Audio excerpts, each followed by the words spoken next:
I don't know about you, but I'm sure for you're anything like me, there have been moments absolutely where you have these wonderful fantasies about taking retribution on somebody. Never, you may say. How human are you really? I ask in response. Of course, I think that it's very true that we all have had those moments where we want to live out the statement in the Bible, eye for eye, tooth for tooth, hand for hand, and foot for foot. But if we push ourselves for real, can you really do that in real life? I don't think so.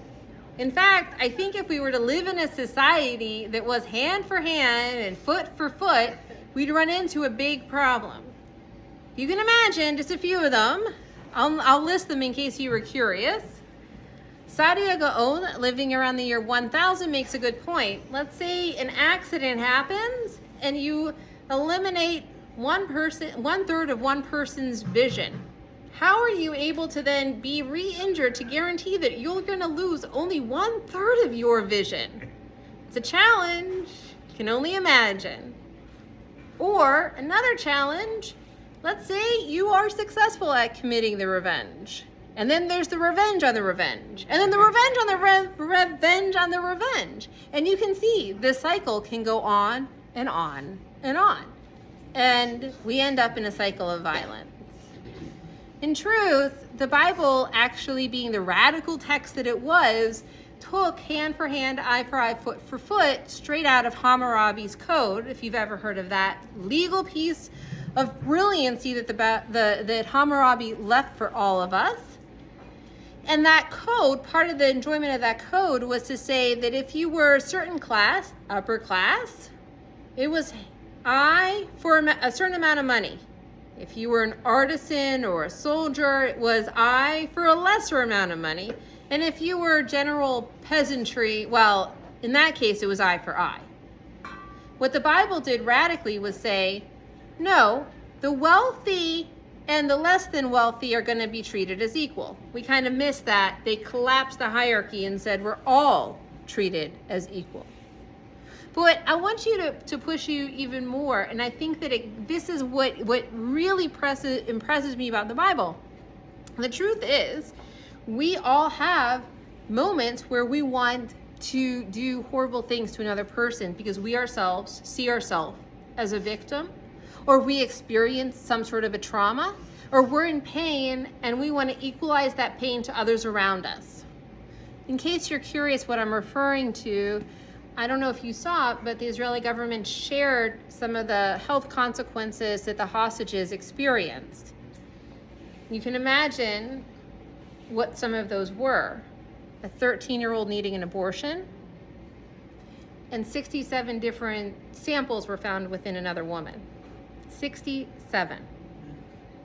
Insane. Disturbing.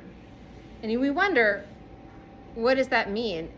To both be the family of that victim and feel as a collective whole what that trauma we want to do in response. What the Bible, in fact, in this portion asks of us is something even more difficult.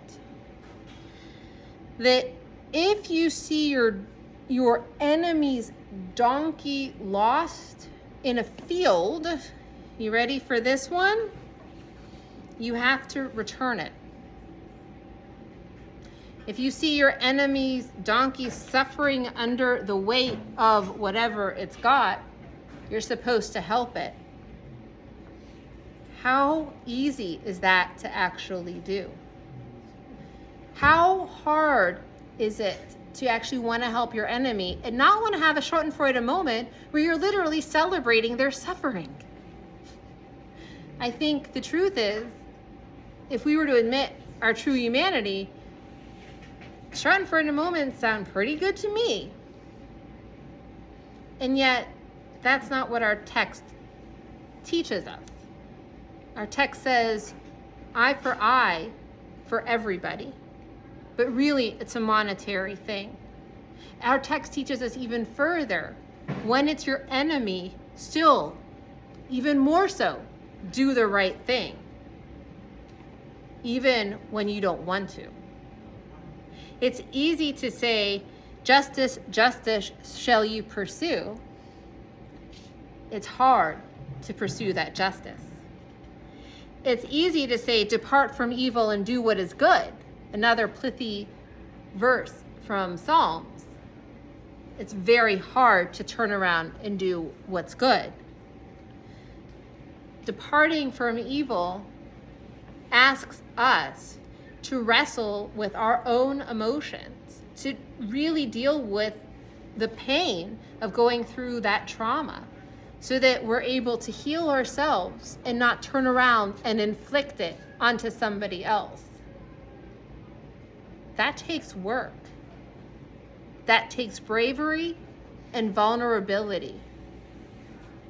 And many of us don't have the courage necessary to even do that. What makes spirituality so challenging is that, of course, these things are easy to say, but in fact, it's really hard to do. One of the reasons why I think in the Passover Haggadah, we are supposed to see ourselves as if we left Egypt, as if we ourselves were slaves in Egypt, is because we are supposed to understand the suffering of others. We are supposed to have empathy for others. That understanding was pushed on us in such a deep way that we ritually do it every single year. That narrative of we were slaves in Egypt, we remind ourselves when we sing Mi Chamocha every single Friday night.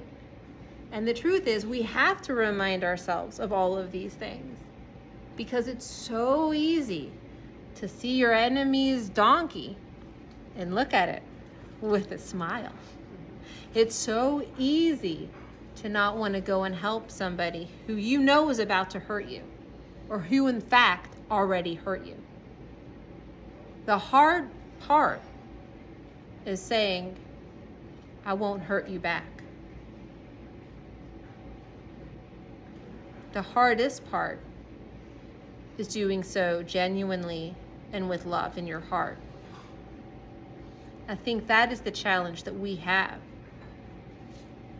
today, recognizing that we live in a society where people are mean to one another, where nuance is forgotten, and memes abound. And so I want to encourage all of us to take a pause, take a moment, help your neighbor with their struggling donkey, or whatever it is. Avoid those Schadenfreude moments and truly be present for the other person, just as you would hope others would be present for you. Shabbat Shalom.